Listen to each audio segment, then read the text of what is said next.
We've been exploring what it means to be human.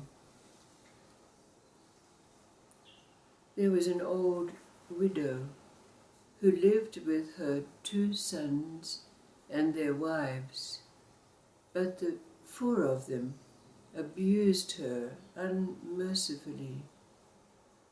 Unable to speak up without being put down, she gathered all her woes into herself because there was no one with whom to share them. So she got fatter and fatter, and even this was a reason for the 4 of them to berate her and scold her. "You're just a fat hag, you should stop eating so much," and so on and so on. But there came a time when it was unbearable for her. So when everyone was out of the house, she herself left the house and went down the road. Soon she found herself at the edge of town, where there stood an old derelict house, in ruins, no roof. In fact, there were only the walls left standing.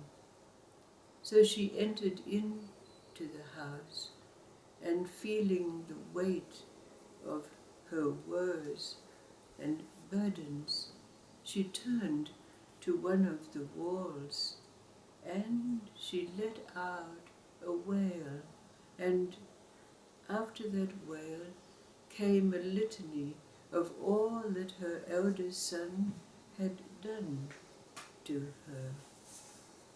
And after this, she felt lighter, and so she turned to the other wall, because the first wall crumbled, lay in ruins at her feet after her tirade. Then she turned to the other wall and let out all of the sadness and the abuse that she'd gathered from her second son. And again the wall to which she spoke fell, crumbled in ruins at her feet, and she felt lighter. And then she turned to the third wall and let out all the abuse that her daughter-in-law had given to her. And again the wall crumbled, and she felt lighter. She turned to the last wall, and again letting out all her woes on her second daughter-in-law, and the wall crumbled. She stood in the ruins that lay at her feet, and she felt so light. When she looked down, she saw that all the weight that she had gathered was gone. So she turned around and went back home, but nothing was the same again.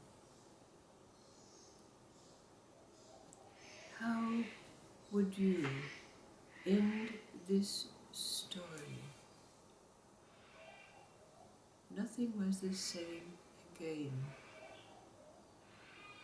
How would we end this story? But the other day, a story was told that is part of the link in this chain and needs to be put out there. And it's that story about the king who was holding court in his throne room when suddenly his chief minister burst into the room, tears rolling down his cheeks, sobbing, and he said, "Majesty, Majesty, Gupta Sen is dead. Well, the king said, Gupta Sen, dead. And he too started to weep and sob. And he said, we'll have to call 4 days of mourning. And after the king had finished holding court with tears running down his face and sobbing in between interviews, he went to his harem, and his wives could see that he was very distressed, and they said, Sire, sire, what is the matter with you? And he said, Gupta Sen is dead. So they all started to cry and weep and wail and beat their chests, and then the king left, and as it happened, one of the innocent young chambermaids asked, who is Gupta Sen? And so the queens said, oh, Gupta Sen, we better ask the king. So they went out and they asked the king, well, who is Gupta Sen? And the king said, oh, well, I don't know, it was the chief minister who came in and told me that he was gone, we better ask him. So they called the chief minister, and the chief minister said, oh, well, I don't know, because I was speaking to the magistrate, and the magistrate told me that Gupta Sen was dead. So they decided to go and ask the magistrate, and the magistrate said, oh, well, it was the policeman who came in who told me that he was gone. So we better ask the policeman. So they asked the policeman, well, who is Gupta Sen? And the policeman said, well, I went to the grocer's shop this morning because of an incident, and the grocer said that Gupta Sen was dead. So they went to see the grocer, and the grocer said, oh, well, I don't know, but it was a coffee shop owner, he was coming by and he told me Gupta Sen was dead, so you better ask the coffee. So they went to the coffee shop owner and asked him, well, who is Gupta Sen? And the Gupta said, well, I don't really know, it was my washerwoman who came by to pick up my washing who told me that he was gone. So perhaps we better ask the washerwoman. So they all went to the washerwoman and they asked the washerwoman, and she burst into, don't mention that name to me, don't mention that. The very sound of that name brings up all my sadness again. I love that donkey.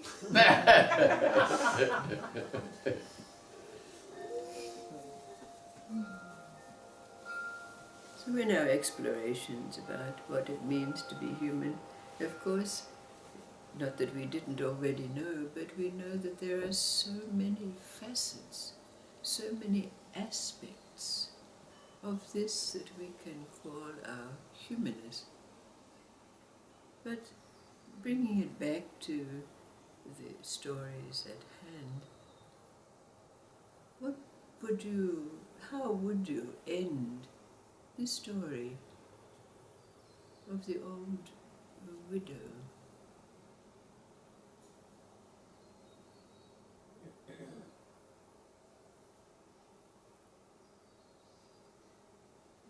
The ripple effect of her shifting all those layers of emotion, the ripple effect when she went back to those that abused her.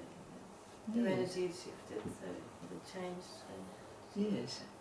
We have our own experience of this, isn't it? When we unload, when we unburden, when we empty,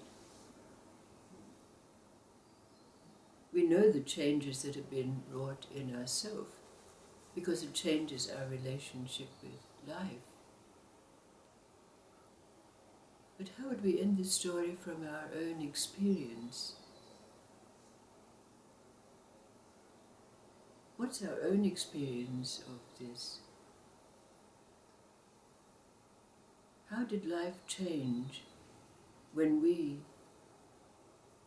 let go of the burdens of our woe, whatever that might have been? How did our relationship with life change? because we don't identify anymore. We don't identify anymore, do we? So it changes. Become open to life and let life come in. Yes, Different interaction. absolutely, isn't it? Fundamentally.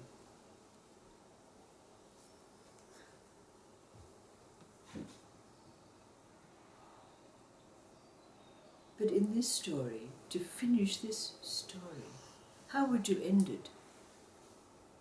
Coming back to a household that was full of abuse and taking on all of that as a burden, making it real. How would you?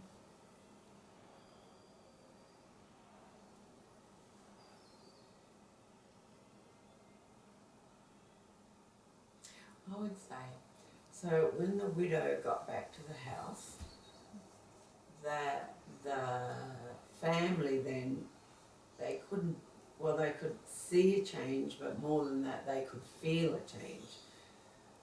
Well, one, they'd be more wary of her, or they'd be looking at her all the time, wondering what the change is. And because she's changed, then as Sue said, that everybody in the household started to change. Yes. Because of her energy. Or else they just moved out because it was too much for her. Yes. And we all have our direct experience of this, isn't it so?